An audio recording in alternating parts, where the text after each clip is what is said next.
Hey, and welcome to Turo Fitness Podcast, a podcast for people who want to get no BS information about fitness and know that fitness is about so much more than losing scale weight.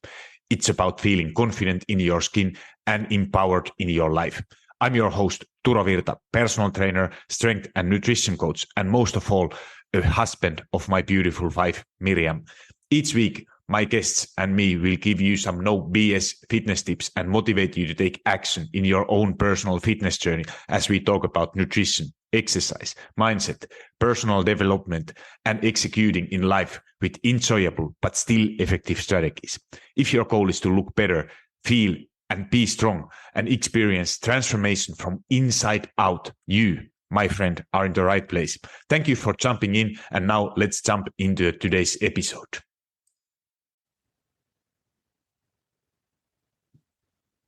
Hey everyone, and welcome back to the Turo Fitness Podcast. I'm your host Turo Virta, and today I want to talk something that's often overlooked when it comes to health and fitness, the emotional side of weight loss.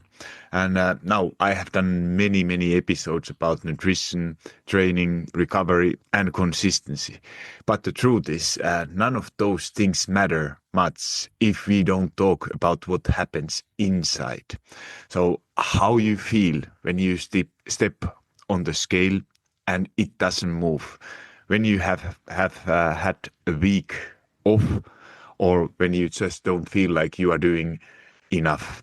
So this episode was inspired by the incredible feedback from my recent episode, More Than Scale, the 80% rule and progress dashboard that actually deliver results. That was published 2 weeks ago. So if you didn't listen that, check that episode out, as I'm really grateful for all these messages I got in my Instagram email, and it's just I love to have these conversations. So if you have if this episode resonates you, or some recent episode you have any questions, any topics, just feel free to DM me in my Instagram or shoot me an email, turo@fitmeturo.com, and I'm more than happy to have a conversation. And I know most of the people don't contact, they don't write, they feel like that am I taking his time away, I don't want to bother Turo.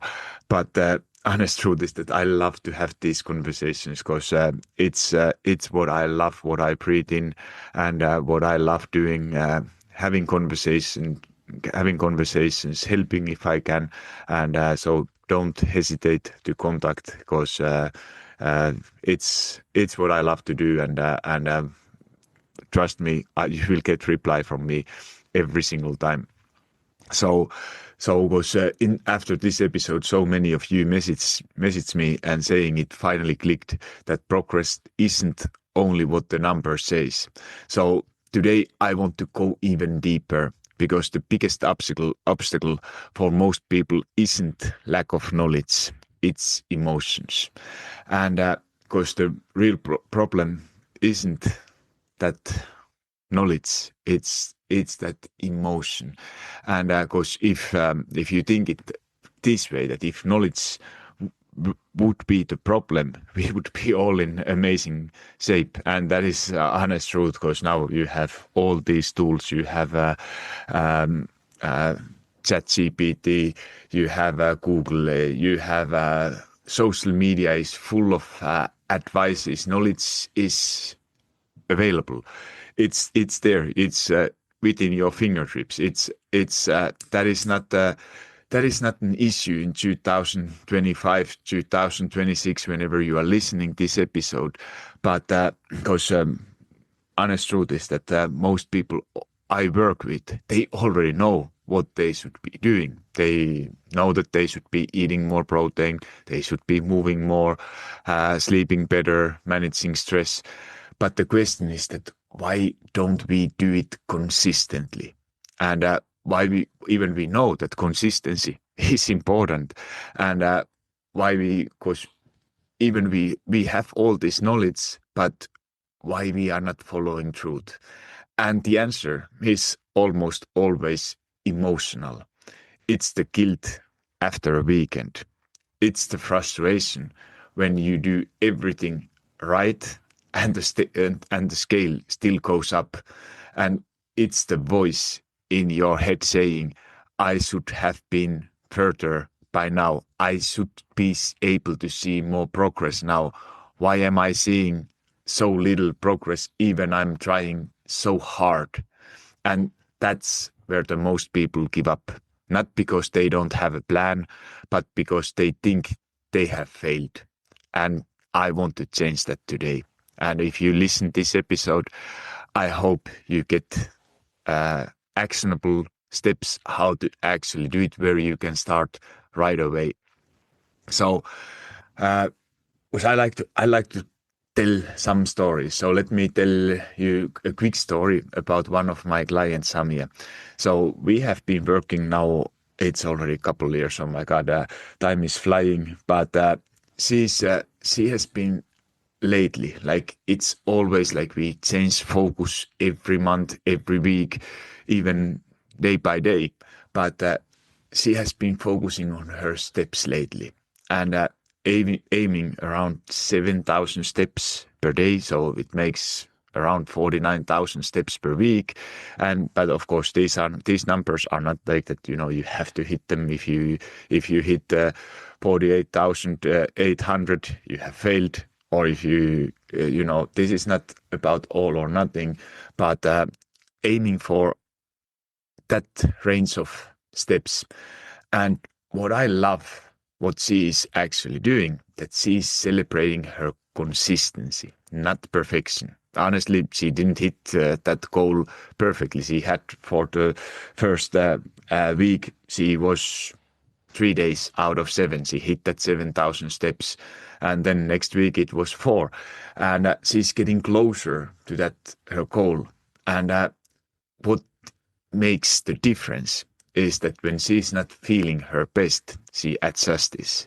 She adjusts because, of course, like everyone, she also have had her lower energy days, feeling a bit off or sick, and that's the part of the progress. It doesn't mean that you ruin everything. She didn't ruin anything. If you have a bad day, you feel a little bit sick, you can't get your steps in, or whatever reason, it happens.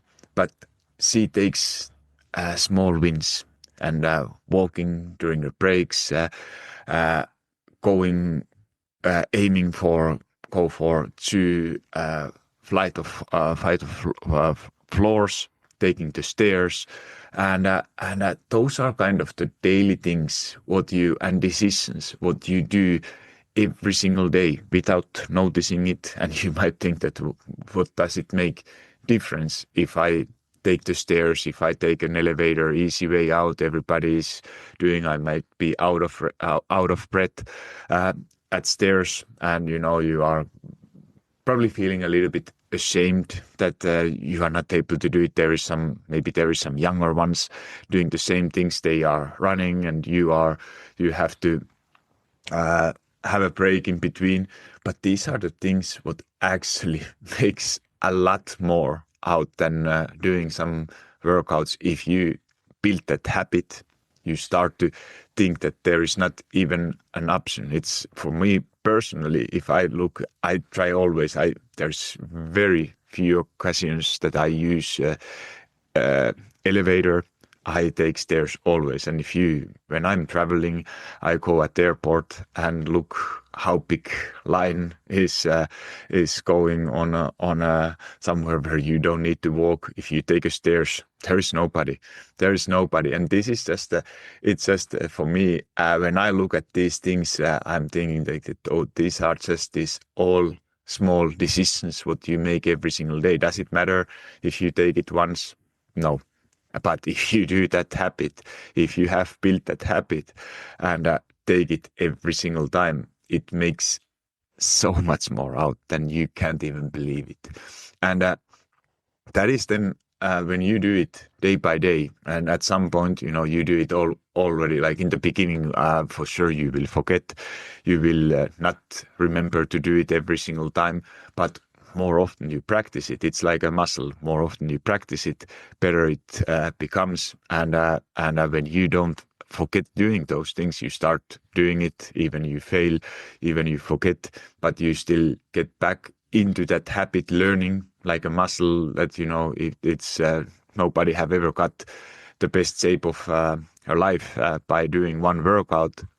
How it actually works in real life, it takes time, it takes consistency, and once you put those repetitions in, you will get stronger, like with your muscles. And it's the same thing with these habits. So, and this is what actually the real progress is looking like. It's not like Samia. She's not obsessing anymore over the number on the scale, because she's proud now that she's moving more, eating better, and listening to her body, because it's so easy to go back to that old cycle and thinking like that, if you are someone like Samia used to be, that she was obsessed about her weight, uh, stepping up on the scale, seeing when that machine was showing a number that she didn't like, that ruined her day. And now maybe she's doing it a bit less, or even better way. What we are trying to build is that it's kind of data that you are tracking. It's your weight is one data, your amount of steps is one data, your workouts, how much stronger you are getting, it's one data. You take pictures, you take uh, body measurements, tape measurements, and those are all data what you are looking, not just the one point of measurement, but you have several ways of measuring your progress. And that is how you are actually starting to see that if this thing is actually working, are you making progress? Because if you base that decision by number on the scale, you have some kind of emotions, because you have to think that these are just numbers what you are tracking, and it shouldn't feel any different if you are stepping up on the scale, you see some number, or if you are hitting your amount of steps, you are tracking your workouts. Those are all just the data points you are tracking. And then maybe end of the week, end of the month, you can look all the data, what you have collected, and see that is there some progress? What is actually happening? Am I actually doing those actions what I know I should be doing? And then when you start to track that consistency, and you have different ways, not only scale, to measure your progress, you start to see that what is actually happening. And because of that different kind of measurements, Samia's progress start to be visible. She's lighter, she's stronger, and she's most importantly in a mentally a lot better place. It's not some magic thing, but it's what I love to call emotional balance. And she's not anymore punishing herself for imperfect days, and that's why she's actually succeeding. So and there are like real life examples what she said, that what are actually for me, they are always a lot more important than seeing hitting lowest number on the scale for a while, or she was just sharing like that, she's actually able to walk stairs without taking a breath. She's able to, when she's flying, arms are feeling like able to lift her luggage by herself. Like those kind of like real life examples, what you are able to do, what you maybe were not able to do at some point. And those are like a lot more valuable. They mean so much more than actually seeing that number on the scale, what you think that it represents, that your success, how fast that success would be. And it's just an example. And the other example, there is an Ingrid. We have been also working now 2-3 years, and we talked in person, and she shared something that really stuck with me. And I was like, wow, this is more I thought about it. It was like that, oh my God, this is such a great example. She said that she had a bad period, or like what I like to call imperfect period.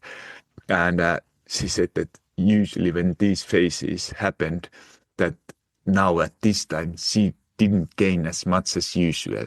And now she's already back on track. So when she said this with calm confidence, not with guilt, not with shame, but acceptance. And that is amazing progress. Because she also said that what I loved even more, she said that she realized how many things she can do now, what she couldn't do before. Like her stamina is better, her balance is better, she's training more consistently, she's able to go for hikes. She said that earlier she wouldn't go for a hike because she would be ashamed to not make it or be the last one. And now she said that she's able to do it. Maybe she's not the last person anymore, or even if she's the last, but at least she knows with the confidence that she's able to do those hikes with her friends. And that is such a great progress. Of course, we know that we shouldn't compare ourselves with anyone else but ourselves. But I know it's easier said than done. But if you are able to do things what you enjoy, it adds something to your life quality, or not only something, it's amazing addition for your life quality.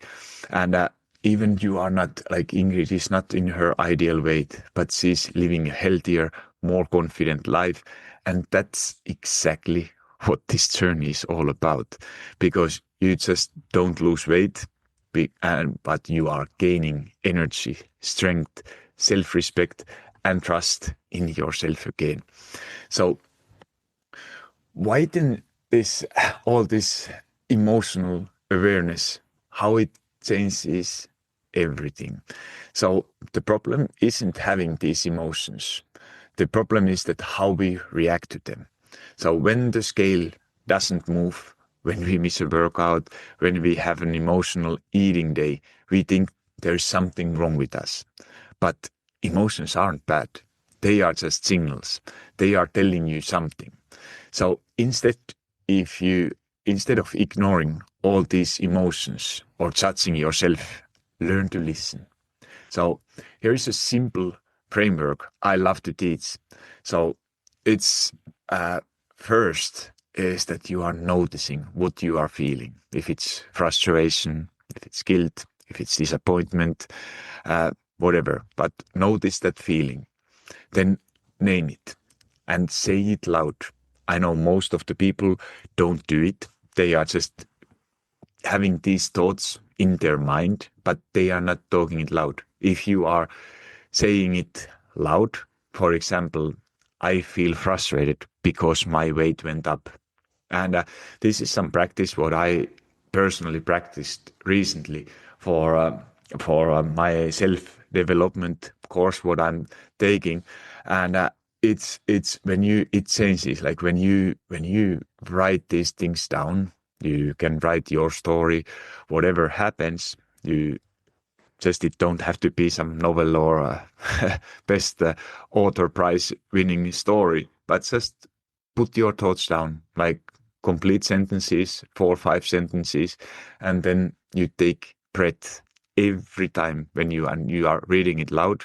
You say that I feel frustrated because because my weight went up. Then you take deep breath. You say next sentence, I feel guilt because I didn't work out. And then you keep going. Whatever story, we can go deeper next time about how to write these stories, what you should be actually doing, but just saying it loud, taking a deep belly breath every time after each sentence, and it changes everything for most of the people. Then when you are neutralizing it, what you are feeling, you are reminding yourself, this is just a data. This is not the drama. This is not something to get emotional. It's just the data. And then you are taking a next step. You are going to ask yourself, what is one small thing I can do right now to feel better? Maybe it's walk, maybe it's water, maybe it's making a balanced breakfast for tomorrow. And that's emotional mastery. It's not being emotionless, but using emotions as information, not punishment. And these are all kind of things like that because most of us we are we are struggling to stay in present moment, and that is like because we are either we have a we feel guilt and shame about past, or we have a worry about future. So, and when we are then balancing like that, you are feeling guilt from the past, you are feeling shamed what happened in the past, but you can't change it. It is what it is. And for future, maybe you are worried that what will happen in the future. And the thing is that those things we don't know. What the only thing what we can do right now, right today, at this moment when you are listening, is that what you are doing right now. So thinking that what can I do right now? And it's not that, you have to do 1 hour workout or something. It could be, okay, I can do right now. I can drink a glass of water. You drink a glass of water, you move forward with your day, or you go for a 5 minute walk outside, you park your car further, take extra steps.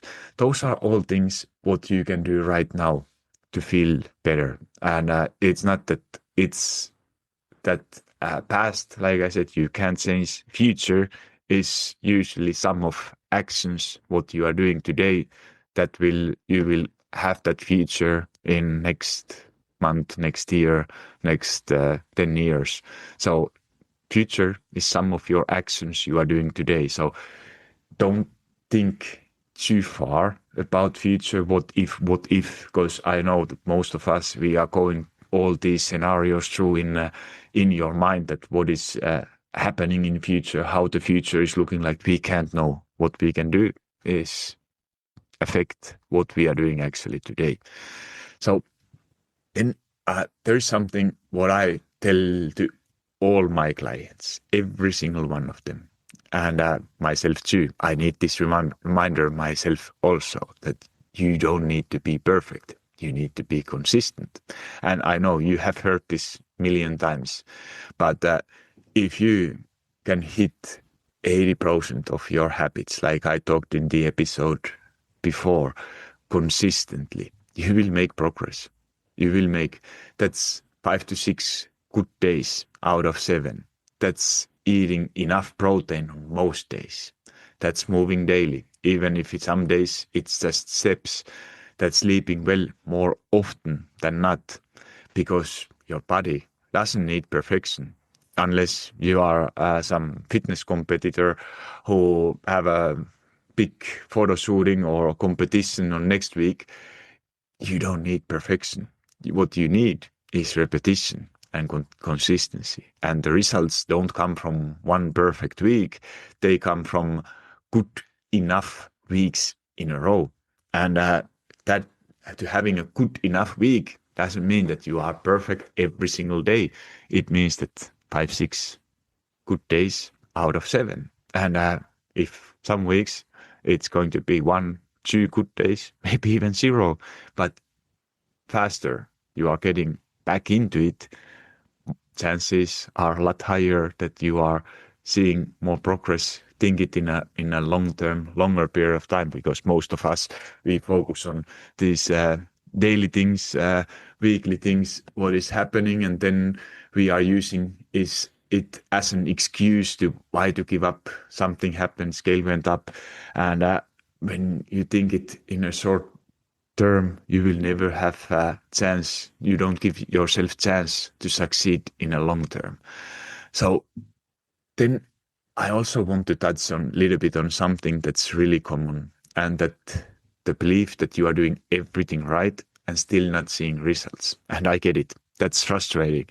But often when we look closely, it's not 100% consistency. It's more like 60% consistency, which is still great, but it's not enough time for your body to show results. So you can't expect 100% results with 60% consistency, but you can make incredible progress with 80%. And this is all about patience, especially when you are doing the right things. So this is one of the most common issues. It's that kind of that weekend trap. And if that is every single weekend, and usually, like I said episode earlier, weekend starts on Friday, maybe afternoon, then it continues on Saturday, Sunday.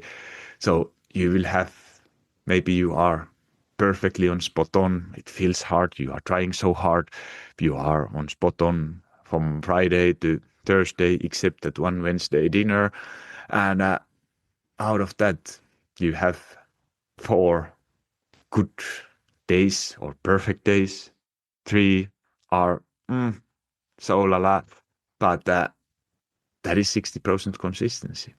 It's not 80%. So you can't expect 100%. Now you compare yourself with someone who is having maybe 100% consistency, and you are having that 60%, maybe even 50, and you are expecting to see the same results. So this is not, and it's not to change that. It's often like, it's okay to aim for 60% consistency. You would need 5, maybe 5.5, 6 days.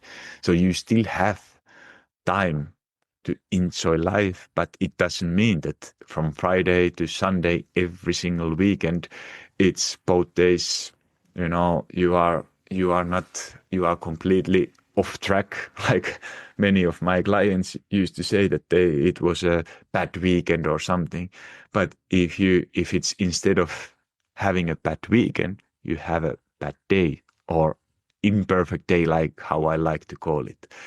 And those are small things that makes, when you repeat that week after week, it's matter of time before you start to see results.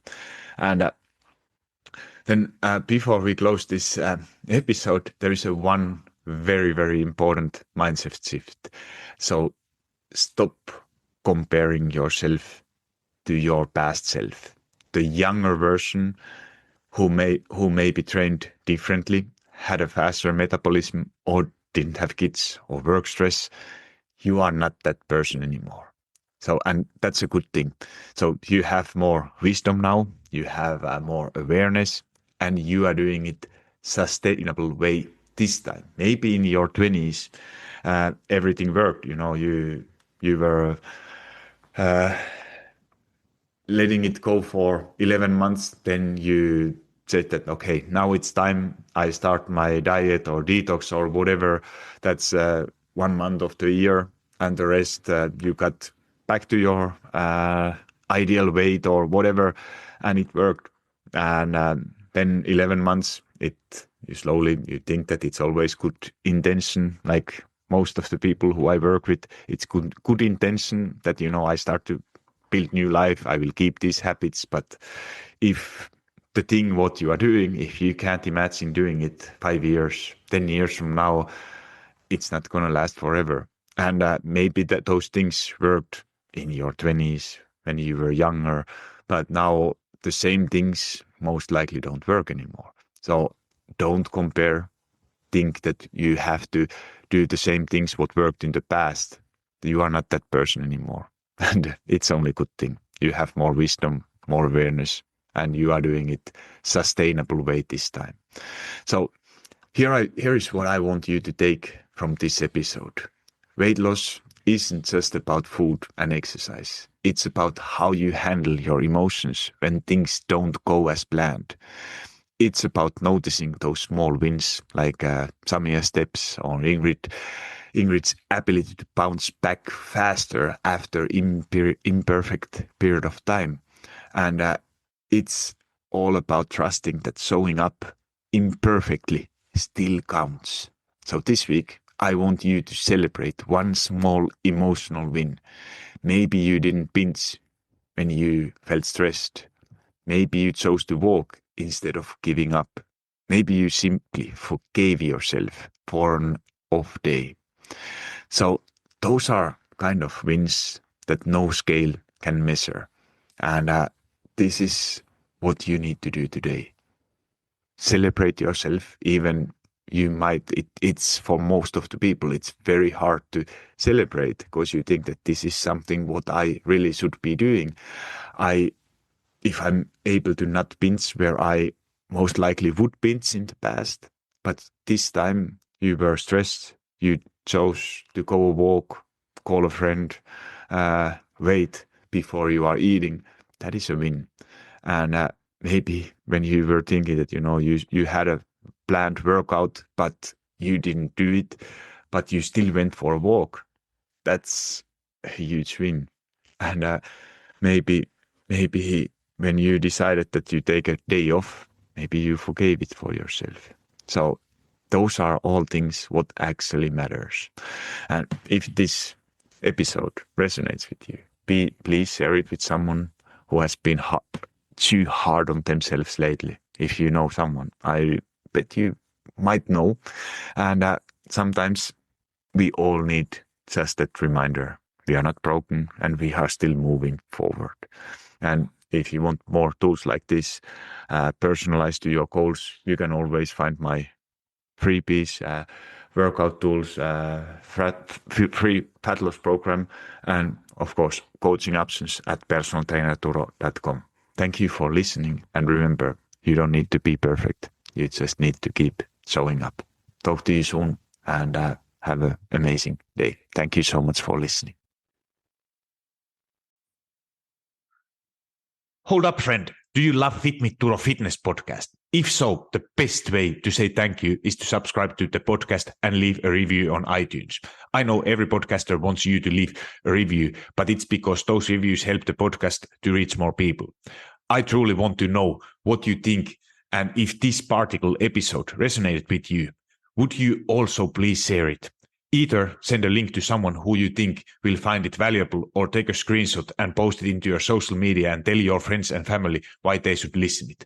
Make sure you tag me so I can hear your feedback and give you a little love. And if you aren't already following me on Instagram or TikTok, that's the perfect time to hit that follow button. Thank you for being here and listening to Fit Me Turo Fitness podcast.